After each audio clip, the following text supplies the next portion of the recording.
Jean-Philippe Breton, bonjour et merci Bonjour madame. d'avoir accepté notre invitation. On s'est posé là, dans le beau jardin de Limur, sous le tilleul qui vous est cher au cœur. Alors, on sait que c'était le début de Jazz à Vannes. L'idée était de faire ça sous le tilleul. Racontez-nous un petit peu les débuts.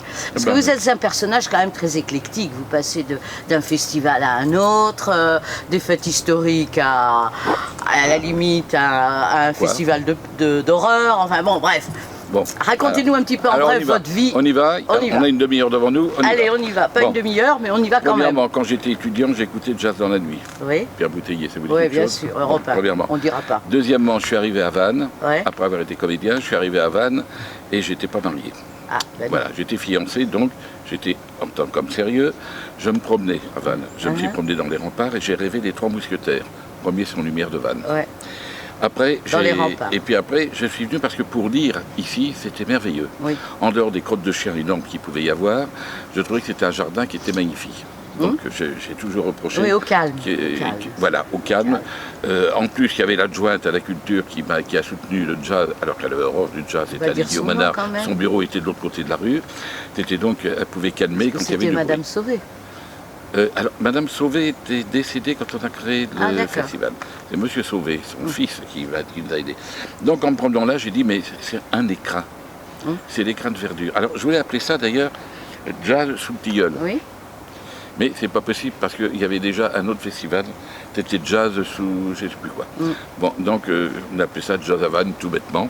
Ça se passait d'ailleurs ici. C'était au moins sans équivoque, on savait où c'était. Voilà, et en plus dans la rue tout à côté, il y avait un bar qui était tenu par Jean-René Kerlock, très important ce nom-là. Jean-René Kerlock qui faisait déjà, qui était un dingue complètement de jazz, qui faisait ce qu'on appelait le piano de jazz de l'époque. Il y avait un chapeau, on mettait de l'argent, c'était toute ma petite picaille que je vidais, c'était très bien. C'était Renaudin qui venait, je me souviens, Bertrand Renaudin. De Nantes. Il a fait son chemin depuis. Oui, il a fait son chemin depuis. C'est Pierrette de Vignot qui était son agent. Et en même temps, j'avais un grand ami qui, dès le début, le théâtre nous a réunis. Vous voyez où ça va, même tout ça. Oui, c'est vraiment un labyrinthe. Voilà. Et un grand ami qui s'appelait Marc Bourdier. Marc Bourdier, tous les soirs, je bossais quand j'étais pas en tournée, parce que je faisais des assurances, tous les soirs, j'allais chez lui. Voilà. Sa femme faisait du théâtre, il a essayé d'en faire, il valait mieux pas, mais enfin il en a fait une fois. Et Marc avait une qualité, c'est que tu lui mettais un disque sur la platine, il n'avait pas vu le disque que tu mettais, et il te disait c'est un tel qui est au piano, c'est un tel qui a la trompette, c'est un tel qui est ça, voilà ce que c'est. Voilà. Et il m'a fait remonter mon amour du jazz. Ce qui fait que je suis devenu de mon côté un amoureux dingue du jazz. Quoique je n'ai jamais fait une seule note de musique. Mon père voulait que je fasse de la trompette, mon oncle voulait que je fasse de l'accordéon. Moi, j'ai rien fait, j'ai fait du cheval.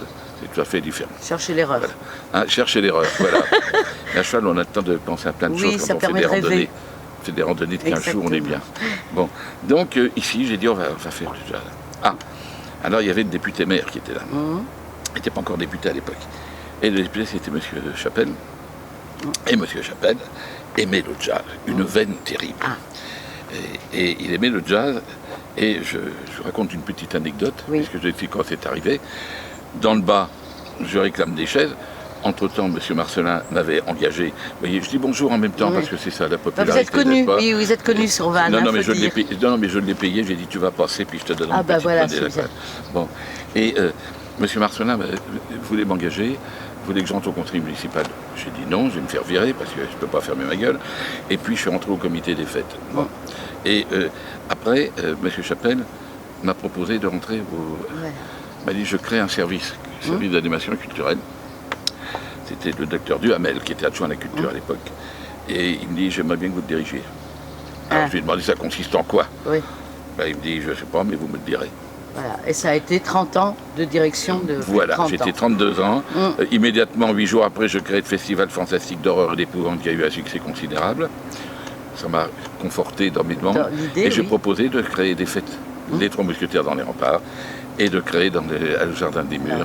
les sons et lumières sont devenus les fêtes historiques en réalité. Oui, ils sont devenus des fêtes historiques parce que pour continuer des sons et lumières, il aurait fallu abattre une partie de la muraille, avoir des ruines. Oui, non, c'est classé. C'est trop beau. Oui, c'est classé. Oui, mais ça fait rien, on peut tirer dedans. D'accord, un accident est vite arrivé. Bon, revenons au jazz, n'est-ce pas? Les notes de jazz n'ont jamais bousculé des remparts. Non. Par contre, bousculé des montagnes, parce que 32 ans, ça a été beaucoup de péripéties. Beaucoup de rencontres. Mais pourquoi je vous ai parlé de l'animation culturelle? D'abord parce qu'en tant que responsable d'animation culturelle, c'était beaucoup plus facile pour moi d'obtenir certaines autorisations de la mairie. J'ai été suivi pendant 32 ans, merveilleusement. Après, c'est autre chose. Mais on n'en parlera pas. On n'en parlera pas. On en parlera Ou pas. on parlera à la fin. Le mot de la fin. Le mot de la fin. Et ça, c'est... Et deuxièmement, j'avais besoin de chaises. Alors j'ai récupéré les chaises de la ville, mais à cette époque-là, c'était des chaises de kermesse, c'est-à-dire des chaises avec les pieds en fer. Et alors, les chaises avaient une facilité, le soir, quand les gens se levaient pour applaudir et se rassoyaient un peu durement, les chaises arrière se pliaient, et donc ça tombait sur celui qui est à côté, c'était super marrant. Il n'y a pas eu de pépin, c'était super marrant, et je me souviens d'un ou deux artistes qui étaient morts de rire à chaque fois de voyant ça. Voilà. Finalement, ils en tombaient devant le spectacle. L'hôtel de Limur était en ruine. Oui. Oui, l'orangerie était quelque chose d'abominable. Ça servait de loge. Oui.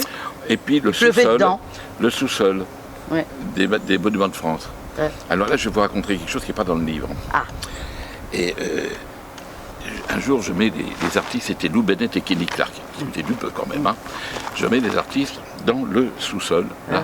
Et il y avait, je suis c'est Potvin ou un truc comme ça qui s'appelait l'architecte des Monuments de France qui me dit oui, ben alors faut faire installer une cloison de manière à bien faire des loges parce que on vient de faire en 2 ans préparer une exposition qu'on mettra à partir du mois de septembre pour faire circuler. Donc on va la protéger. Très bien. Donc là c'est très bien. Il y avait un lavabo, c'est très bien. Il y avait 2 chaises, une table, bancale. Voilà ce qu'il fallait. Il était content, il disait rien, il trouvait ça merveilleux. Maintenant c'était 15 pages, mais là il faisait comme ça. Bon. Et une fois que le festival était terminé, je dis au gars de la ville, retirez-moi toutes les planches de bois que vous avez mis de manière à dégager et puis nettoyez-moi tout ça. C'était à ne pas dire. Ils ont tout emmené au pilon. Voilà, c'est ce que j'allais dire, c'était à ne pas dire. Et il y avait l'exposition qui était derrière, qui s'est trouvée embarquée dans Allez, et tout au pilon. Ça m'a valu 2 repas. Bah oui, voilà. Fallait faire avaler, c'est le cas de le dire. Voilà, fallait faire avaler. Mais bon, à cette époque-là, on pouvait arranger certaines choses. Parce que... C'était plus bon enfant. J'ai toujours dit que animer, c'est gérer l'imprévu. Le livre, c'est tous les imprévus qu'il y a pu y avoir. Même quand je dis à un ministre... Une petite... Mais d'où vous viennent toutes ces idées? Arrête de me faire chier. Voilà. Oui, non, mais d'où vous viennent toutes ces idées? Eh bien, de là-haut, dites donc. Ah bon? De là-haut. Alors, on dit que des amygdales commandent au cerveau, donc je dis des amygdales. Ah bon, d'accord, ok. Voilà. Parce que bon... Alors, non, mais les idées... Un petit mot? Alors, attendez, il faut être franc. Mon père adorait organiser. Oui. Et à ça s'ajoutait le fait que j'ai adoré organiser. Voilà. J'ai pris plein de présidences d'associations. Quand j'ai dit, par exemple, que j'étais président de l'Automoto Club de Morbihan, ça fait rigoler tout le monde. Ils oublient que ça dépend moi j'étais ami avec Tavano qui avait une Ferrari, il faisait les 24 heures du Mans, que j'arrivais du Mans, et que combien de fois il m'a emmené à 230 à l'heure dans les lignes droites des Hunaudières, où je serrais les fesses comme 3 ans, et que les amygdales me remontaient, d'où l'expression, voilà. On va dire que donc c'est dans les gènes. Envie de créer, oui, mais d'organiser. Il y a les jeunes, il n'y a pas de plaisir, c'est bien connu. C'est bien connu, voilà. Bon, un petit mot des cabaniers, pas très longtemps, parce qu'on va bientôt fêter, enfin on aurait dû fêter les 50 ans, mais c'est pour l'année prochaine, Covid oblige. C'est théâtre, moi j'ai fait du théâtre, bon, je suis passé, enfin, 50 ans, et tout. Et puis le théâtre, ils font des noces d'or, quand même. Aussi dans la peau, je les ai encore. Oui. Seulement maintenant, c'est fermé. Bah oui. Ça ne fait plus rien. On a aménagé la salle de manière de 70 places, elle est descendue à 30. C'est bien aménagé, mais bon... On attend le mois de septembre de voir qu'est-ce qui va rester. Oui, parce que la jauge risque d'être levée, alors bon. Ça risque d'être 5000 personnes au cabanier ne rentreront pas. Comme ça se passe actuellement, non. Pas de problème, ça va être levé et le lendemain ça sera interdit. Ça va être fermé, voilà. Je ne fais aucune illusion, jusqu'au mois de janvier, c'est mon avis personnel, rien. Donc, peut-être parler du livre, où est-ce qu'on le trouve? Bon, alors on termine quand même une chose après l'autre. Moi, je suis très carré. Ah oui, donc, je vois bien. Surtout que c'est vous qui avez écrit le bouquin. Oui, non, mais c'est pas une raison, ça faut pas le dire. C'est marqué à l'intérieur. Je parle beaucoup, vous m'avez écouté, vous avez écrit le bouquin pendant que je buvais mon café. Mais non, donc les cabaniers, on reverra le problème en 2021. Oui, ça il faut le faire parce que là, il faudra le faire les noces d'or. Surtout qu'il y en a pas mal de morts. Donc les auteurs préférés en théâtre, en vitesse? Molière. D'accord. Je suis un amoureux fou de Molière. On n'en dira pas plus. D'ailleurs, ça n'a pas de poser la question. Surtout que ou l'école des femmes. Naturellement, je n'ai pas joué l'école des femmes, je n'ai pas joué le Tartuffe. Ah ben voilà. J'en ai joué 6, mais pas ceux-là. Pourquoi? Il faut faire Tartuffe. Cherchez pourquoi. Cherchez l'erreur. Cherchez l'erreur. Je pense avoir trouvé, mais je ne la dirai pas. J'ai la flemme de jouer des pièces en verre. Ah oui, mais il y en a quand même une bonne partie chez Molière. Bah oui, d'accord, mais il y en a une bonne partie qui ne sont pas en verre. Ah bon. J'ai joué dans le temps des pièces en verre. Ça me casse les pieds parce que j'adore improviser. Oui, ça on s'en rend compte. Et improviser dans une pièce de théâtre, dans Molière, il n'y a rien de plus facile. J'adore faire des blagues. Hein. On a fait quand même 6 tournées en Allemagne, vous verrez par la suite. 6 tournées en Allemagne, il y arrivait des blagues monstrueuses. On devrait écrire un bouquin d'ailleurs sur les 50 ans des cabaretiers. Tiens, on y pense, on le programme. Bon, allez, un petit mot sur Jazz Havane quand même. 32 ans de coulisses, 32 ans d'anecdotes.